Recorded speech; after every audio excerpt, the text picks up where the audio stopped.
Alô, amigos. Hoje é o dia 13 de dezembro de 2024. Eu sou José Inácio Werneck, estou em Avon, Connecticut, Estados Unidos, e Carlos Eduardo Novaes está em Pedro do Rio, no Brasil, no estado do Rio de Janeiro. Novaes, vamos começar falando do Botafogo?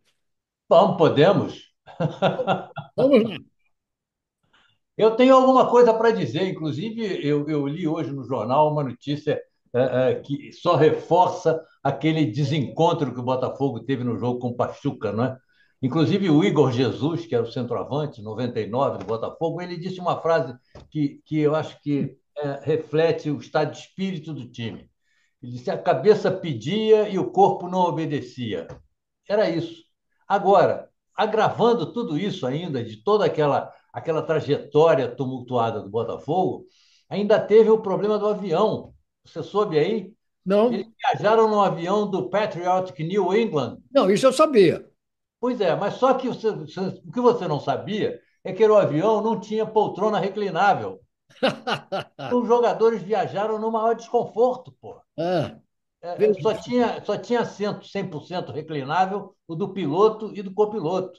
que coisa incrível. É uma loucura, porra. Eles chegaram Loucura. lá, quer dizer, É, tanto que na volta agora, o Textor, que era amigo de um dos donos lá do New England é, Patriot, é. e através dessa amizade aí e de uma companhia aérea que faz esse acordo de empréstimos de voos, ele mudou o voo da volta.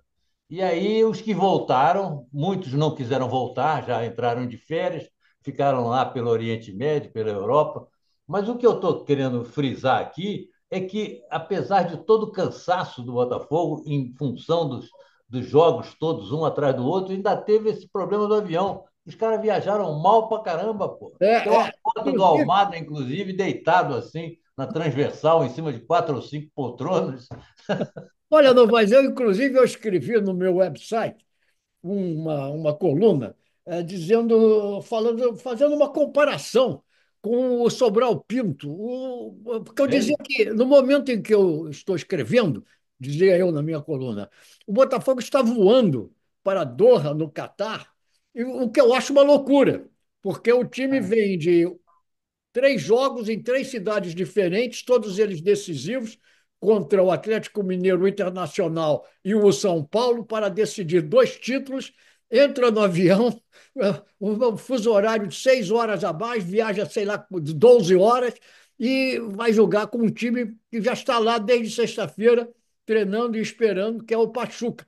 Então eu lembrei o famoso episódio do Sobral Pinto, houve um alemão que estava prisioneiro da ditadura do Getúlio Vargas e torturado. E o Sobral Pinto, que era um advogado muito conhecido naquela época, a única maneira que o Sobral Pinto achou para liberar o alemão, tirar ele das masmorras da ditadura, foi invocar a lei de proteção aos animais. Não havia outra. E, Ah. e eu dizia o seguinte: se fosse um cavalo de raça, de corrida, não seria submetido a esse esforço de ter que sair às pressas lá do engenhão, sei lá de onde que é o estádio do Botafogo, para embarcar, para jogar. Segunda-feira estavam ainda voando, para chegar no fim de segunda-feira, para treinar na terça e jogar Não, na quarta, com chegaram seis na horas, terça. com Chegaram seis na horas terça. na terça, com É, seis e horas, não é, são 12 horas, são 16 horas. E eles 16 estiveram horas. em É, três países diferentes, num foi, espaço de é. 72 horas. É um Agora eu absurdo. pergunto o seguinte: por que que a Confederação Brasileira de Futebol e tudo isso acha que o time brasileiro deve estar sujeito a essas coisas? Como é o calendário do futebol brasileiro, e eu citava até o fato que a FIFA Pro, que é uma espécie de sindicato de jogadores profissionais que reúne jogadores do mundo inteiro, mas na realidade atua mesmo na Europa, já está protestando contra o Mundial de Clubes do ano que vem nos Estados Unidos, achando que os jogadores já são submetidos a um esforço muito grande. Muito bem, são muito bem pagos, mas são atletas. O organismo humano tem um limite. Então, eu falava, a FIFA Pro já está protestando contra isso. Por que que no calendário do futebol brasileiro é tão absurdo? O Botafogo ou qualquer outro time brasileiro que fosse, deveria simplesmente agradecer o convite e dizer não vou. Não vou porque é biologicamente impossível para eu cumprir esta tarefa. Está Mas entendendo? Cumprir esse você não calendário, eu sabe. não consigo. É. Você Hein? não sabe que nos regimes capitalistas o dinheiro é a medida de todas as coisas? É. Então não importa a saúde, o preparo físico, psicológico, moral, mental, nada mais. A possibilidade de ganhar um troco aqui, outro ali, de ganhar uma grana, faz com que essa movimentação toda ganhe algum tipo de justificativa. E se o Botafogo disser que não vai, outro vai no lugar dele, pô. Não tem. É Pois uma coisa, é lamentável tudo isso, é. mas é o mundo em que vivemos. É o mundo em que Exatamente. Já que você falou em mundo capitalista, eu quero mostrar aqui um artigo que saiu ontem no New York Times, que é o seguinte: vivemos. qual é a semelhança ou dissemelhança entre Donald Trump e Senor Abravanel? Senor Abravanel era o nosso muito conhecido Silvio Santos. Silvio Santos.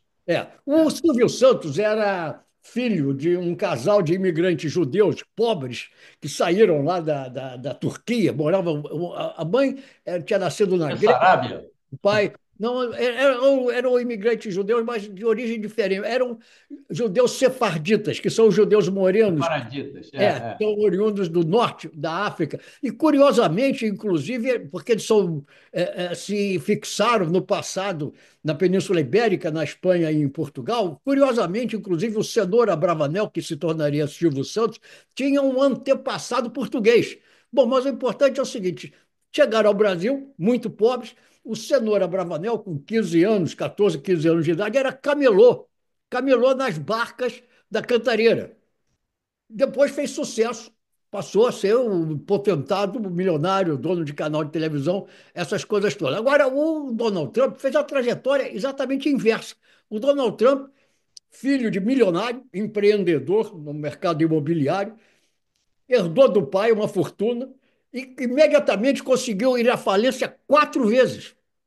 O Donald Trump foi à falência 4 vezes. Aí teve a sorte de um dia aparecer um produtor de televisão com a ideia de lançar um programa que era o Donald Trump, como é que era mesmo o nome do programa? Você está despedido, não sei o quê, O tal. aprendiz, né?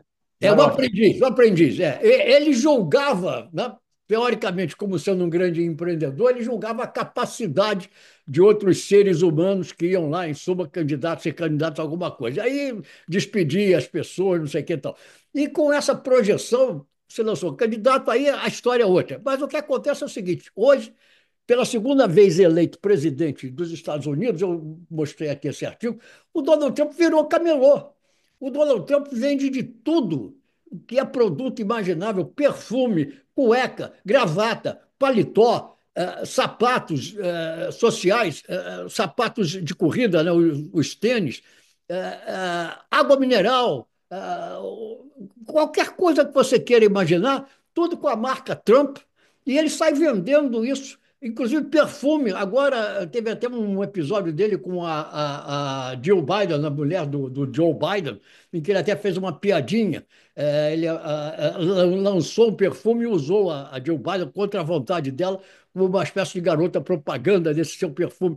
Quer dizer, é uma coisa extraordinária. Esse é o homem que hoje está à frente dos destinos mundiais, o Donald Trump. E Mas está na capa do Time. e é o homem do ano, né? E é a segunda É vez, o e é a homem do segunda ano. vez, realmente ele é, pelas razões erradas, mas realmente ele é. Isso Mas eu mostra. não sei se pelas razões erradas. Quer dizer, o Trump, seja lá que ele tenha falido durante 4 vezes, ou falido 4 vezes, ter ido à falência 4 vezes, tem aquela torre monumental ali em Manhattan, em Nova York, pô, que É. ele O construiu nome dele, o nome dele.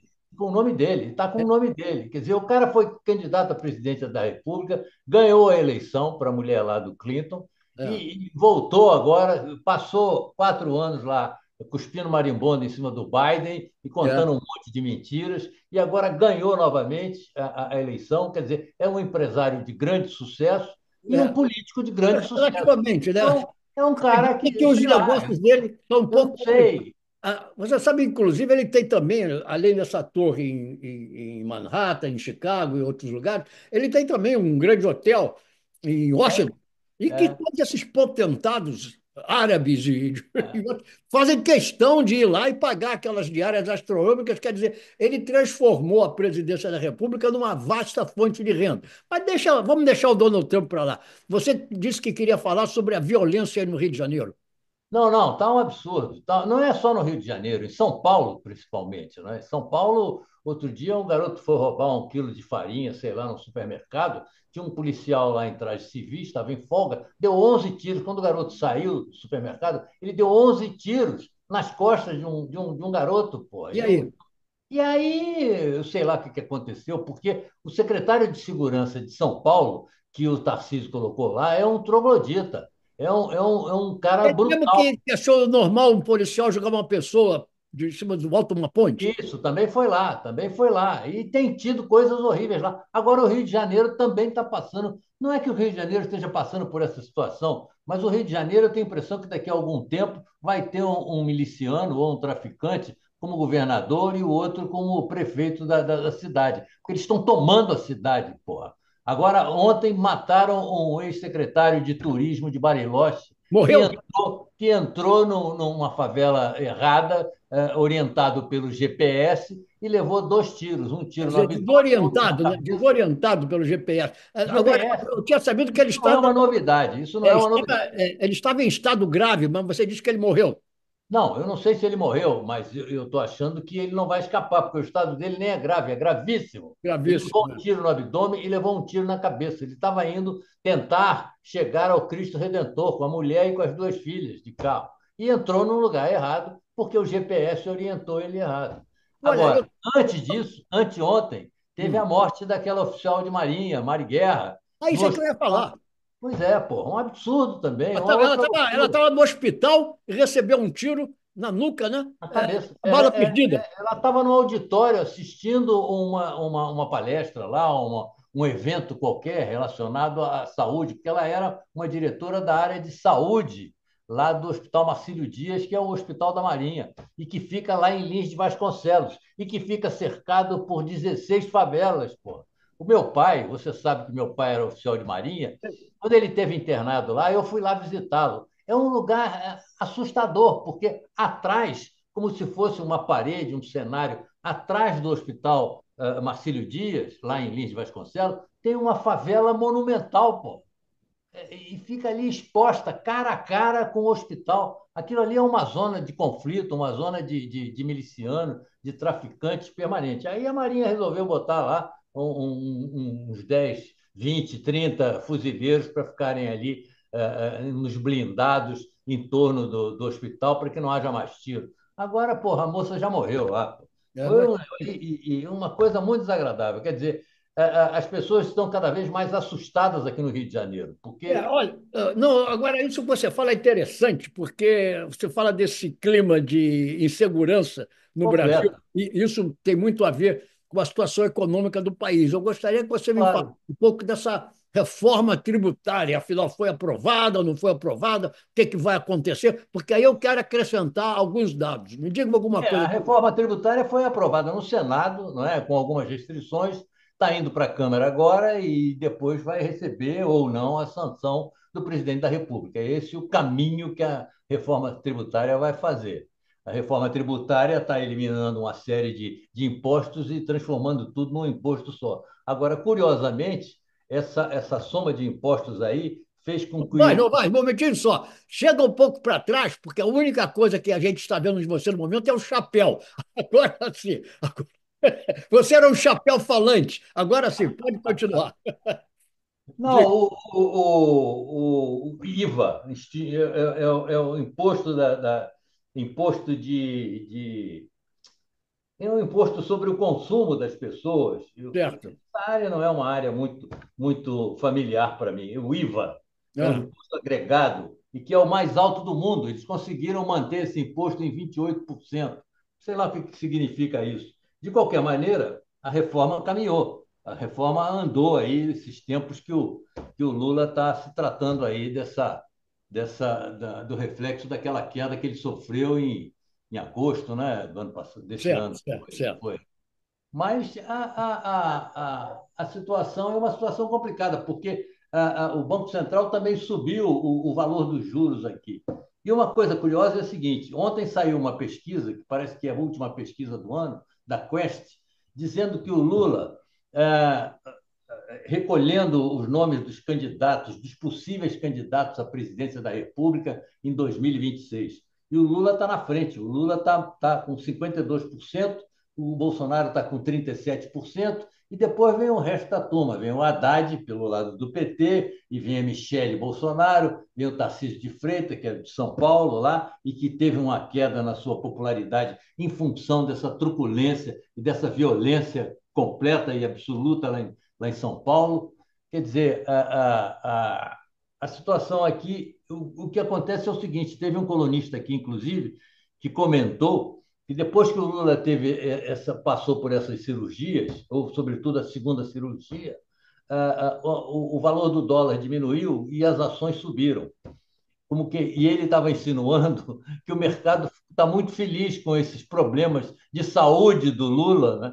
Talvez até esperando que ele não chegue ao final do governo. E o É, mercado está. Isso aí, o cara escreveu sobre isso, exatamente. é. É uma coincidência mesmo.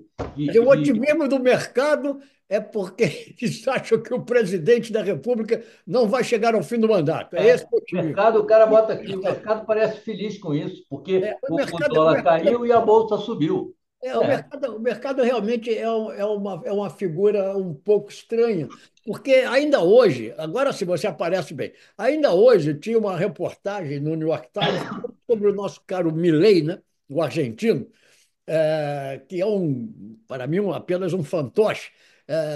Mas ele chegou lá ameaçando isso, ameaçando aquilo, e realmente botou para quebrar.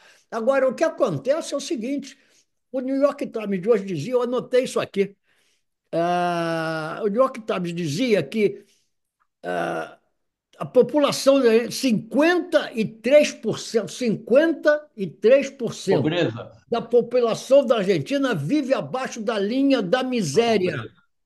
53% da população da Argentina está vivendo abaixo da linha da miséria. E no Brasil, informação do New York Times, 27% da população vive abaixo da linha da miséria. Quer dizer, o dobro, a percentagem da Argentina de pessoas que vivem abaixo da linha da miséria é o dobro da população brasileira. Isso Mas essa informação do New York Times não está correta. Não é, está correta essa informação do New York Times. aqui, ó, 27%. 52% lá na Argentina vive abaixo da linha da pobreza.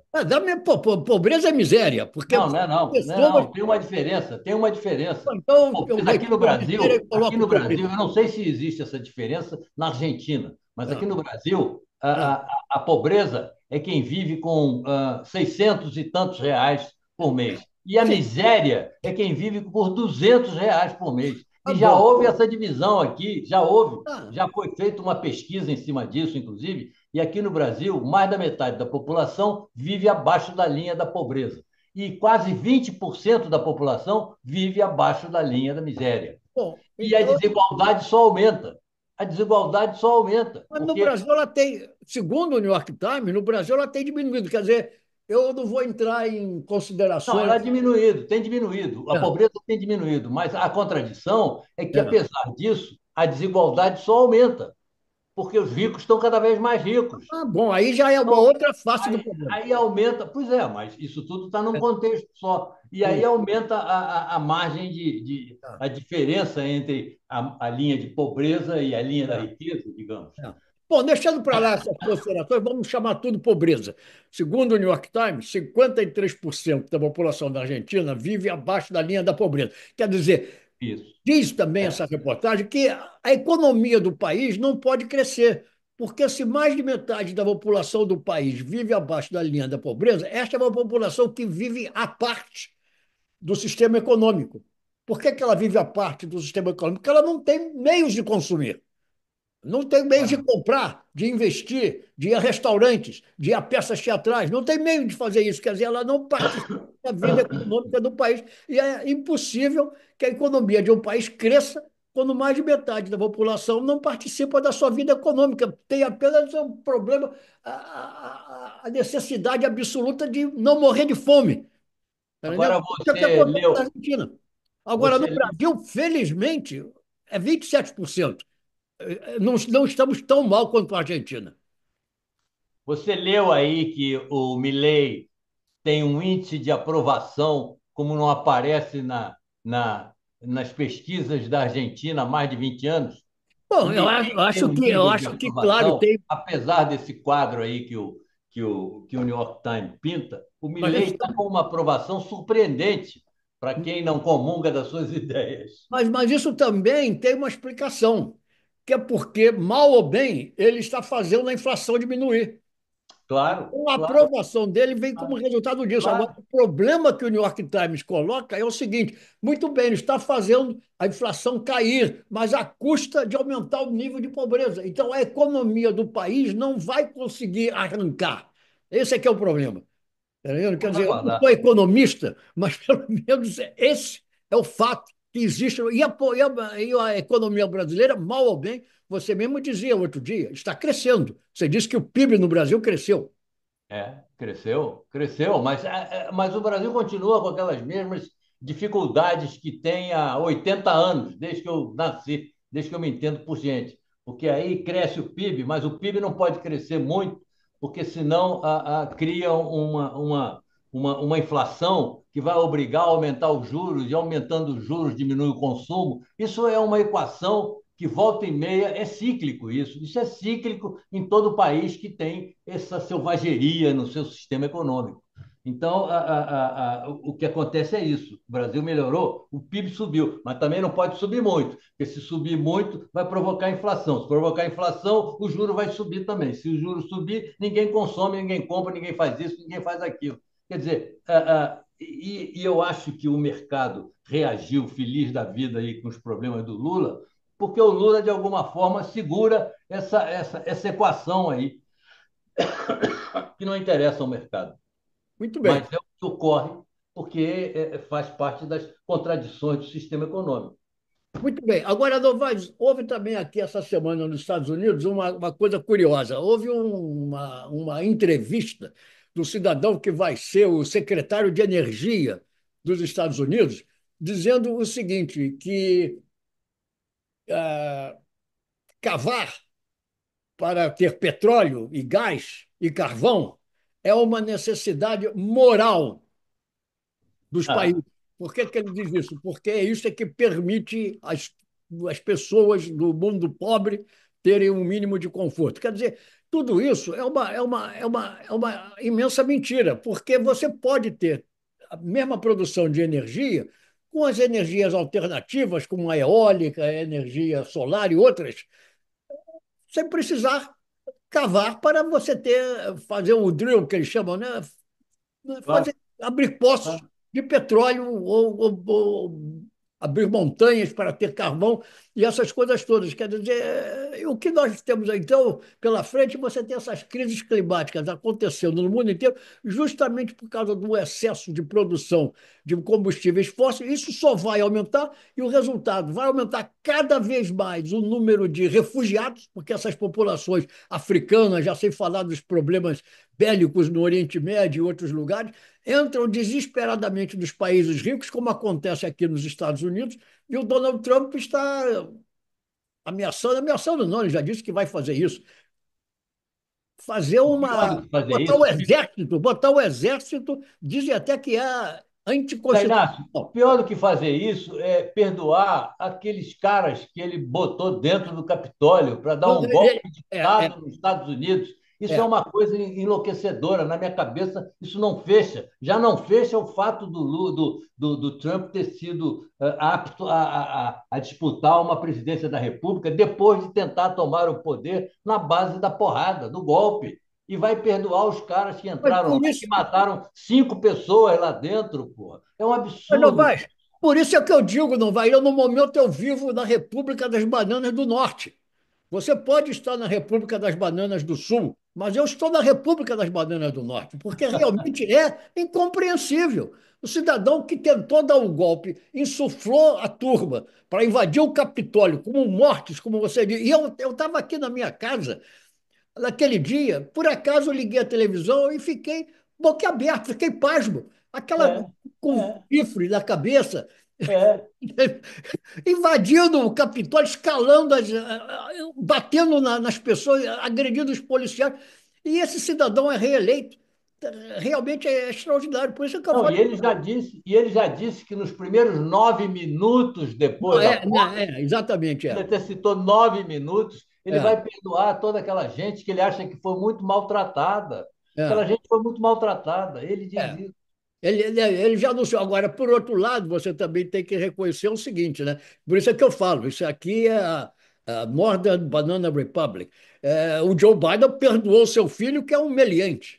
O filho É do claro, estava claro, envolvido. mas isso uma coisa não justifica a outra, Não, pô. claro que não. Não, Agora, e aí, para diminuir a culpa e para dormir melhor, o Biden perdoou também um monte de gente lá. 1.500 Isso, pessoas condenadas e presas. isso. Quer dizer, uma parte delas foi perdoada e outra parte delas teve a sentença comutada. Há uma diferença. No perdão, É, é é. como se o crime não tivesse existido. E na comutação da pena, ele apenas deixa a pessoa sair da prisão e ir para casa, mas fica lá ainda registrado que ele foi condenado por isso, por isso, por isso, mas aquilo. Mas tudo isso me deixa boquiaberto, porque quando eu vejo essas coisas aqui nos Estados Unidos, tá entendendo? As pessoas no Brasil não fazem ideia. Isso aqui é Não. uma zorra.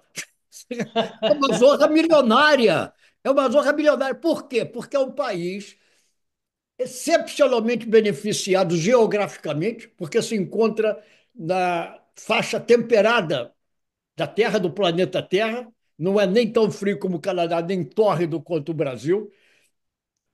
Tem dois oceanos, um ao lado, de um lado é um oceano, do outro lado é um oceano. Os dois principais oceanos do mundo, o Oceano Pacífico e o Oceano Atlântico, banhando as suas costas, além do Golfo do México, permitindo um litoral imenso para transporte marítimo, o que é a coisa mais importante em matéria de mercado mundial.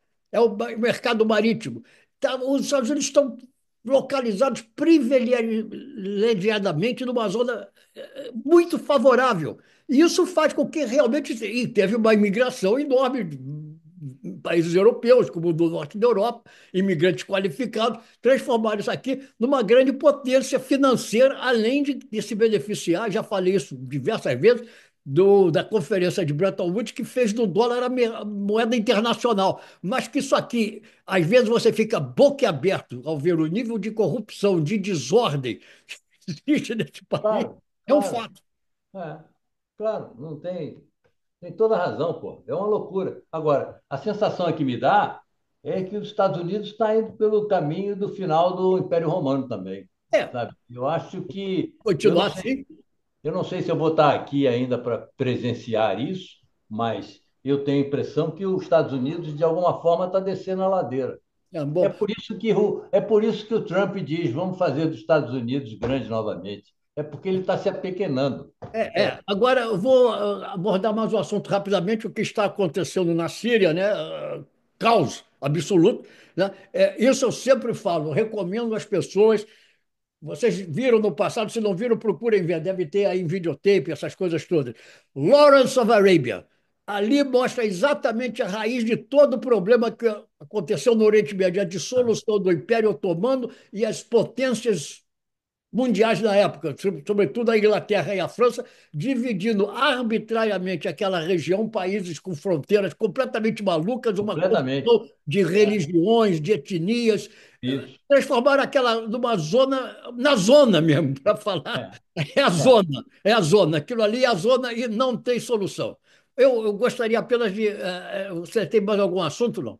Não, não, eu tenho um assunto de uma alegria pessoal minha, que Ah, hoje eu diga. li nos jornais que eles vão retomar as obras para a subida da serra aqui de Petrópolis, que eles pararam em 2013. Eu não sabia. Um desajuste aí entre a concessionária e a União. A concessionária disse que a União não pagou. E essa linha, esse traçado dessa subida da serra, que a gente faz há mais de 20 anos e outras pessoas fazem todo dia, vem do tempo de Pedro II. Isso aí, claro que eles tiraram os paralelepípedos, que eu frequentei esses paralelepípedos na minha infância, com meus pais subindo a serra, mas o traçado continua o mesmo. E os caminhões, você não tem ideia. São esses dinossauros que circulam aí hoje em dia pelo mundo afora. Então, quando Então, você parabéns. Parabéns pela Sim, retomada das obras e eu vou apenas me despedir dizendo o seguinte, aos que notam que o meu sorriso ainda tem um buraco, eu quero anunciar que em fevereiro eu teria afinal meu implante, né? Porque aquele dente quebrado demora mais tempo é. do que eu pensava, mas meu sorriso voltará a ser o que era. Ah, estamos aguardando isso com a maior ansiedade. Ficamos por aqui então, até a semana que vem. Um abraço. Valeu, um abraço, Zé. Tchau, tchau. Tchau. Boa semana. Igualmente.